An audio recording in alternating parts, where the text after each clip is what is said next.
अस्सलामु अलैकुम रहमतुल्लाहि व बरकातुहू। चलिए शुरू करते हैं आज का लेक्चर। देखिए, ये हमने शुरू तो इसको रूट वर्ड से किया था, उसके काफ़ी लेक्चर्स हम ले चुके हैं। और अब ये जो है ये इंग्लिश वर्ड लिस्ट एक आई हुई है कि जो नए नए वर्ड्स आप उसके अंदर सीख सकते हैं। तो इसमें हम रूट वर्ड पे नहीं जा रहे हैं, रूट वर्ड के लिए पिछले लेक्चर्स हैं। एंटीपैथी का मतलब होता है डिसलाइक, फर्म डिसलाइक।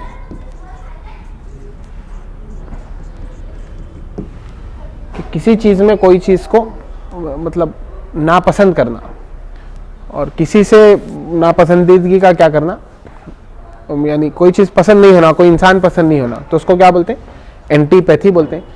कुछ लोग इस तरीके की थियोरी भी देते हैं कि हमको सामने वाले में जो चीज़ पसंद नहीं होती, असल में वो चीज़ हमारे अंदर होती है, और हम उससे जो नफरत होती है वो उस वजह से होती है।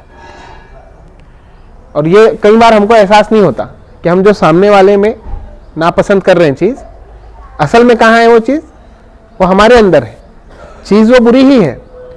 तो अगर ऐसा कभी हो रहा है तो एक इंट्रोस्पेक्ट करने की ज़रूरत है कि क्या जो चीज़ से मैं नफरत कर रहा हूँ वो मेरे अंदर है क्या। अच्छा, फिर बात यह है कि इंसान से कभी नफरत नहीं की जा सकती, याद रखिए आप। उसके उस अमल से नफरत की जा सकती है। बड़ा बैलेंस है ये कि अगर कोई शराबी है तो शराब से शदीद नफरत, लेकिन उस इंसान से शदीद मोहब्बत। तो आपकी नफरत का जो जहर है, तो वो ये जो फिर मिठास है या ये तिर्याक है, ये मिलाकर क्या कर सकता है? फिर असर कुछ कर सकेगा। वरना कई बार गलती ये हो जाती है कि हम उस इंसान से नफरत करने लगते हैं। ओरिजिनली कोई इंसान बुरा नहीं है, याद रखिए।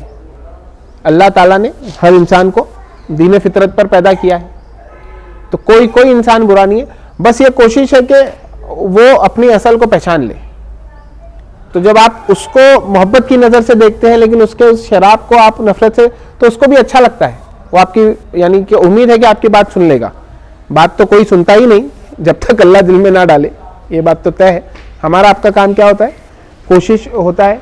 तो इसीलिए आप देखें कि जो मैसेंजर्स आए हैं गॉड के, और जो दूसरे बुजुर्ग हैं जो वो हैं, तो वो लोग जो बुरा है उसके बुरेपन के ऊपर उससे नफरत नहीं करते थे। उस शख्स से, इंसान से नफरत नहीं करते थे, बुराई से नफरत करते थे, इंसान से बहुत मोहब्बत करते थे। तो वो काम फिर असर कर जाता था। एंटीपैथी में लेकिन ये होता है कि आप सामने वाले से नफरत करने लगते हैं। अब ये क्या, हमारा एक कोशिश है दुनिया को समझने की आसपास, उसके अंदर अब उसके अंदर आप उसके फेवर में भी बहुत सी बातें बोल सकते हैं, सोच सकते हैं, उसके अगेंस्ट में भी बोल सकते हैं। लेकिन वो एक जो चीज़ थी, सिर्फ हमने क्या कर लिया, उसको शेयर कर लिया आपसे। Antithesis, direct opposite. Erin is antithesis of Erica. एक शख्स दूसरे का एंटीथेसिस होता है कि एक का एकदम अपोजिट। एक मान लो दो बहनें हैं, एक एकदम खामोश और दूसरी एकदम बड़बड़ी।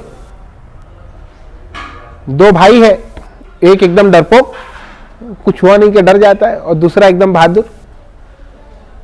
लेकिन फिर आमतौर से ऐसा भी होता है कि वो जो डरपोक है वो कुछ टाइम पे बहुत बहादुरी के काम कर देता है, और वो जो हमेशा बहादुर है वो कुछ एकदम मेन वक्तों में क्या कर देता है, वो उसकी बहादुरी अल्लाह छीन लेता है। खैर, तो ये चीज है एंटीथेसिस, यानी अपोजिट, डायरेक्ट अपोजिट।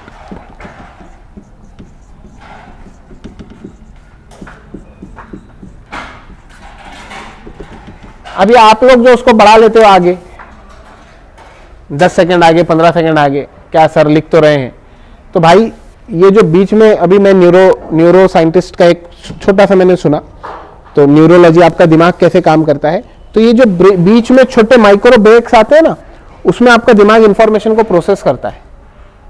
उसमें आपका दिमाग क्या करता है? इंफॉर्मेशन को प्रोसेस करता है, और वो मजबूत होती है इंफॉर्मेशन। आपके भगा लेने से वो नहीं होता। इसीलिए शायद कुछ लोग बोलते हैं ऑफलाइन लेक्चर अच्छे हैं, ज्यादा समझ में आता है। ज्यादा इसलिए समझ में आता है, ऑफलाइन में सर को ऐसा भगा नहीं सकते आप। नहीं टिक टिक करके सर को, चलो सर जल्दी जल्दी पूछ दो, ऐसा नहीं कर सकते। तो आप लोग जो लेक्चर वगैरह सुनते हैं, तो उसको सब्र के साथ सुना कीजिए। ये बेसब्रापना ही है ना, भगा दो। मैं भी ऐसा करता हूँ कई बार, लेकिन वो नहीं करना चाहिए, वो चीज़ गलत है। गलत यानी कि हमको फायदा नहीं होगा फिर उसका उतना जितना होना चाहिए लेक्चर का। अपार्थेड करके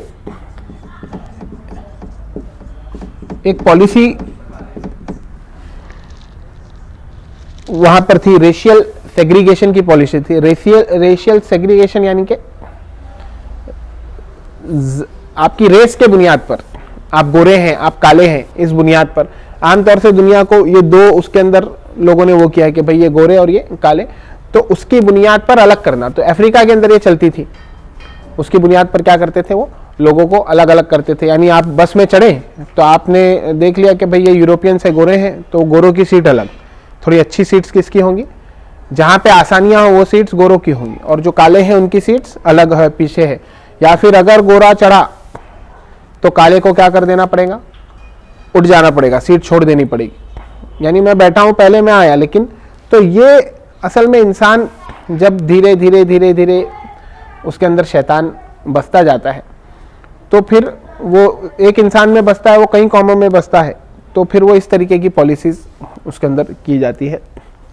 तो और बहुत बड़ी आजमाइश होती है, यानी कि जो जिन लोगों के साथ वो किया जाता है, दुनिया में कई जगह इस तरीके से किया गया है, दुनिया में कई जगह लोगों के साथ इस तरीके से किया गया है, जो कि सरासर क्या है, यानी कि अब तो खैर वो सारी चीज़ें बहुत जगह ख़त्म हो गई है, इसको लोग अब कबूल भी नहीं करते, लेकिन चार्टर्स के अंदर, इंटरनेशनल लॉज के अंदर, मुल्कों के लॉज के अंदर ये बोलने के लिए बातें हैं।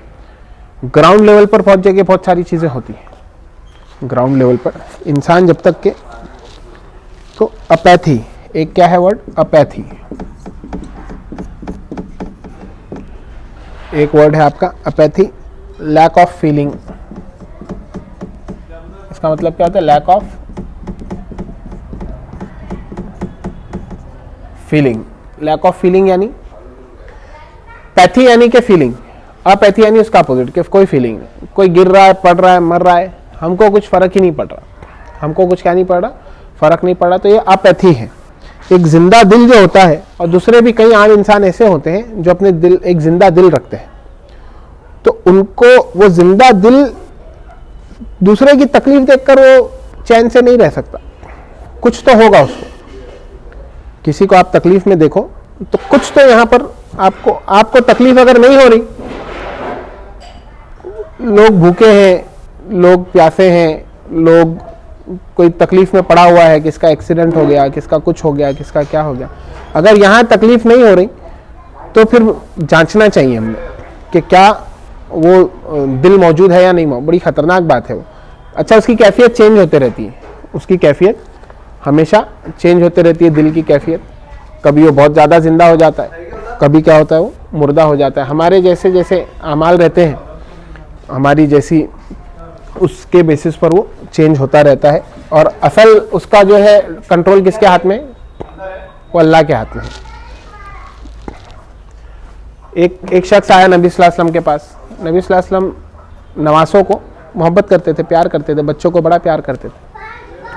तो वो ताज्जुब करने लगा, बद्दू था गालिबन, कि या रसूलल्लाह सल्लल्लाहु अलैहि वसल्लम, कि आप बच्चों को प्यार भी करते हैं, उन्हें बोसा भी लेते हैं? तो बोले हाँ। बोले मेरे 10 बच्चे हैं, या कुछ ऐसा फिगर उसने कहा कि इतने बच्चे हैं, मैंने आज तक किसी का ऐसा वो नहीं किया। तो उसमें आप सल्लल्लाहु अलैहि वसल्लम, अल्लाह ने तेरे दिल से अगर तेरे दिल में मोहब्बत नहीं रखी तो फिर कोई क्या कर सकता है। तो वो कई बार दिलों से वो चीज़ निकल जाती है, अल्लाह बचाए। एक वर्ड है आपका अपैथी, किसे भी बोलते हैं, ब्यूरोक्रेटिक अपैथी कहते हैं, ब्यूरोक्रेटिक अपैथी। मेडिकल फील्ड के अंदर खास करके, क्योंकि हमारे पास ना, यानी मेडिकल डॉक्टर्स का मसला नहीं है और सारे वैसे नहीं होते, याद रखिए, लेकिन हमारे पास जो चल रहा है सिस्टम इंडिया में खास करके, इतना ज्यादा फ्लो है, उनको काम बहुत ज्यादा है बेचारों को। किसको? डॉक्टर्स को।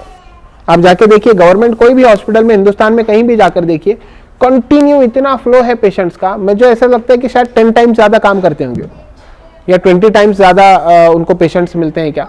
तो जब एक शख्स पे आप मुझ पर इतना ज्यादा बोझ डाल देंगे तो फिर मैं भी क्या होता हूँ, परेशान हो। और इतने सारों को देख देख कर फिर क्या होता है, एक ह्यूमन टेंडेंसी है कि वो फिर असर नहीं होता उस पर। अब रोज ही आ रहा है, किसका हाथ टूटा, किसका पैर टूटा, किसको ये बीमारी, किसको ये बीमारी, रोज अपने सामने क्या हो रही है, डेथ हो रही है।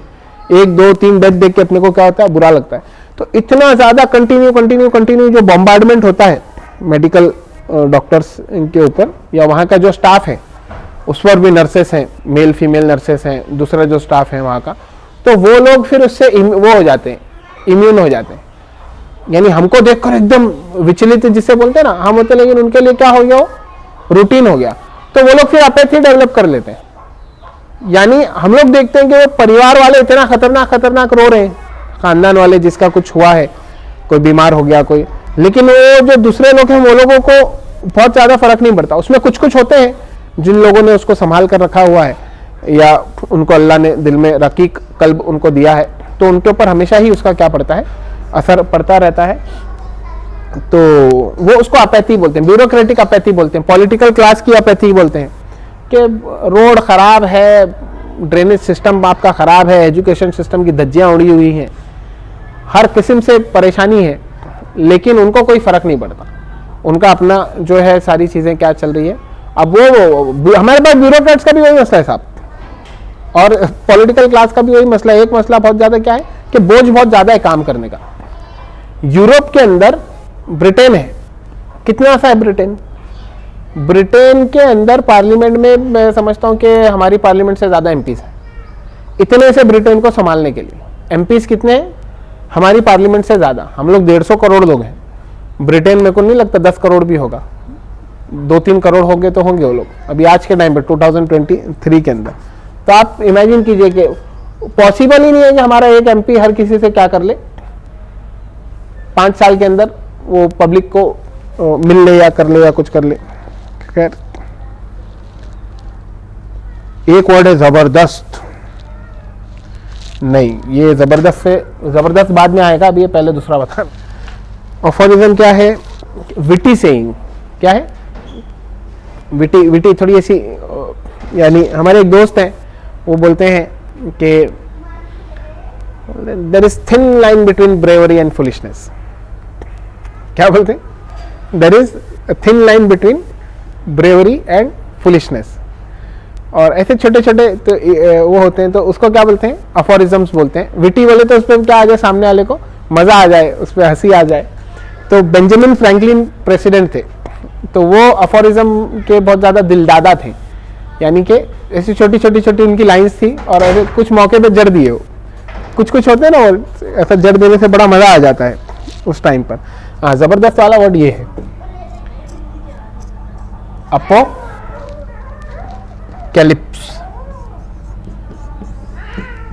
अपोकैलिप्स, खतरनाक word, apocalyptic predictions of news channel. यानी कुछ न्यूज चैनल बोलते बस अब प्रलय आने ही वाला है, और ये बस 2023 के अंदर मायान कैलेंडर के मुताबिक इतनी तारीख को दुनिया भस्म हो जाएगी। देखिए, दुनिया भस्म तो होने वाली है, ये तो तय है। ये क्रिश्चियन सेइंग्स, ये ज्यूस सेइंग्स, क्रिश्चियन सेइंग्स, फिर हमारी जो हिंदू स्क्रिप्चर्स हैं उसके मुताबिक भी युग है और एक दिन क्या होगा। अलबत्ता ये नहीं मालूम मुझे कि हिंदू स्क्रिप्चर्स में पूरा खत्म का बोला गया है क्या, एक दिन बोला गया है, क्या बोलते हैं उसको? हाँ, ऐसा, अच्छा, पूरा सब खत्म हो जाएगा, उसमें भी दिया गया। और इस्लामिक उसमें तो दिया ही गया है। इस्लाम के अंदर तो कॉन्सेप्ट ही है कि क्या है कि कयामत आएगी। तो एपोकैलिप्स क्या है, कयामत है। और कयामत के बारे में कुरान में आता है कि हमने उसका वक्त छुपा कर रखा है। पहले तो एक तो ये है कि पलक झपकते आ जाएगी, क्या है, पलक झपकते आ जाएगी, कब भी आ जाएगी। और दूसरा वक्त है उसका छुपा कर रखा है। लेकिन फिर ये कुछ है कि उसकी कुछ निशानियां बताई गई हैं। खैर, तो एपोकैलिप्स हमेशा जो है वो जूडो क्रिश्चियन राइटिंग्स के अंदर और उसके अंदर हमेशा इसको क्या किया जाता है, इस्तेमाल किया जाता है। और आमतौर से लेकिन फिर लोग अब उसको सोचते हैं कि यार दुनिया खत्म कैसे होगी। लोगों को ऐसा लगता ही नहीं ना कि कैसे खत्म होगी इतनी बड़ी दुनिया। तो लोग उसको थोड़ा सा साइंटिफिक देने के लिए क्या करते हैं, न्यूक्लियर वॉर हो सकता है, और हो सकता है कि क्या हो जाए, आपका ओजोन लेयर हो जाए। तो ये सब तो कोशिश, असल में हम लोग इतने से हैं, पूरी यूनिवर्स में हम लोगों का जो वजूद है वो एकदम इतना सा है, और हम लोगों को बहुत सारी नॉलेज आ चुकी है लेकिन पूरी नॉलेज नहीं आई है। साइंटिफिक जो हमने सब वो कर लिया, तो हमको पूरी चीज मालूम नहीं है। तो हमारी जो लिमिटेड नॉलेज है उसमें हम लोग सोचते रहते हैं न्यूक्लियर वॉर हो जाएगा, ये हो जाएगा, वो हो जाएगा, लेकिन कुछ भी हो सकता है। एपोक्राइफल बोलिए आप, क्रिफल बोलिए इसको। एपोक्रिफल का मतलब होता है डुबियस ऑथेंटिसिटी।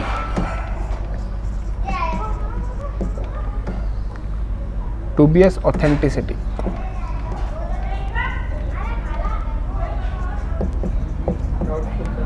हाँ, डुबियस यानी कि डाउटफुल। तो एक स्टोरी, एपोक्राइफल स्टोरी एक जो होगी वो होगी कि जिसकी सच्चाई पर हम शब्द नहीं लगा सकते, ऐसा बोल नहीं सकते कि सच है, और उसके झूठ होने को भी हम यानी पक्का पक्का नहीं बोल सकते, तो डाउटफुल स्टोरी है उसे कहते हैं। असल में एपोक्राइफा करके कुछ एक्स्ट्रा बुक्स थी।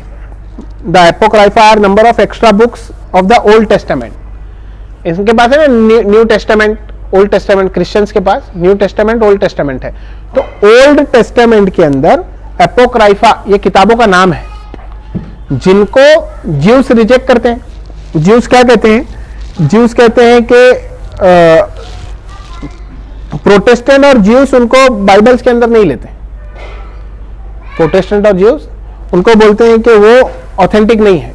तब क्या है ना, ज्यू तो एक पूरा अलग पूरी कॉम है, रिलीजन है।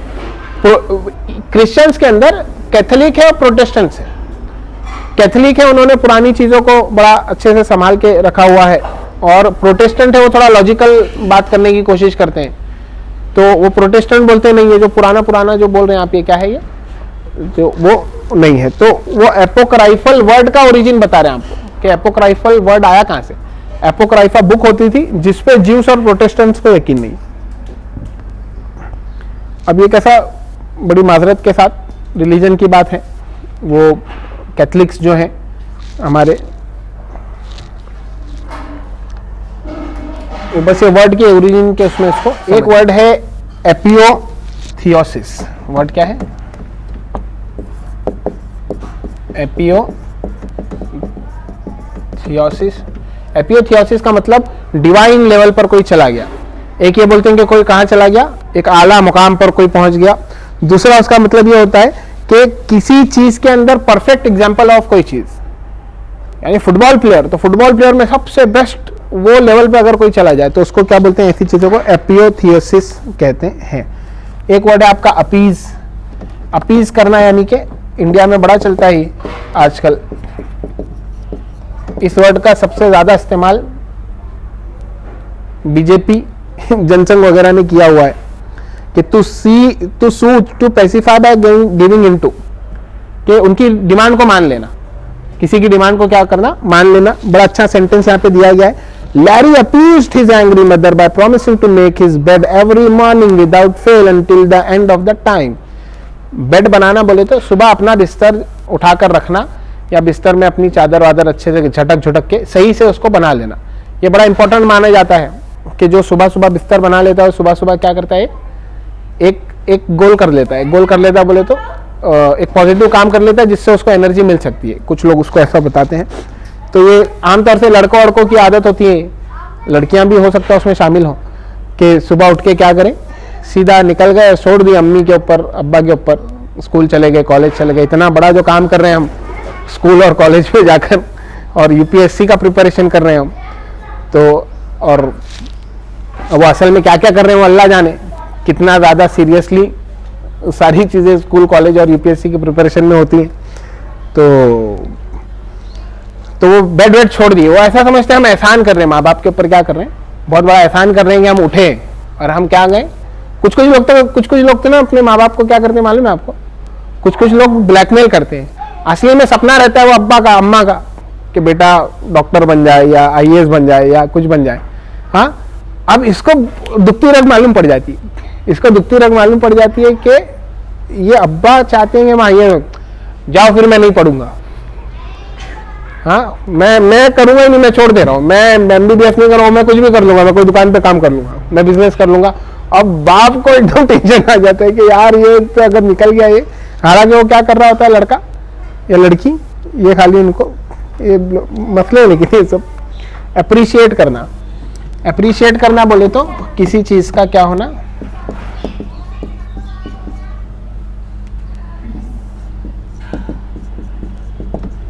अप्रिशिएट करना बोलते तो किसी चीज का ऊपर जाना, कीमतों के ऊपर जाने को अप्रिशिएट करना बोलते हैं। और अप्रिशिएट करना बोलते तो किसी को उठाना, किसी को माशाल्लाह बहुत अच्छे बहुत अच्छे और बहुत जबरदस्त, यानी अप्रिशिएट करना को ये हमारे फैसल सर से सीखे।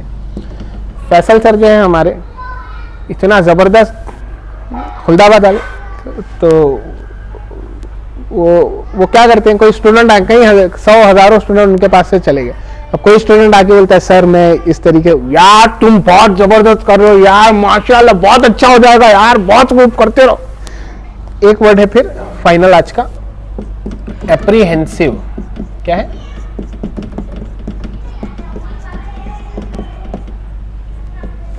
एप्रीहेंसिव का मतलब होता है worried, anxious. Apprehensive child clung to his father's leg as the two of them walked into the main circus tent to watch the lion tamer. बच्चे ने पकड़ लिया बाप के पैर को, क्योंकि वो क्या था, एप्रीहेंसिव था, थोड़ा सा क्या था, वो वरीड था, थोड़ा सा फिक्र थी उसको, तो उसको बोलते हैं एप्रीहेंसिव। तो ये आज के वर्ड्स थे। अस्सलाम वालेकुम।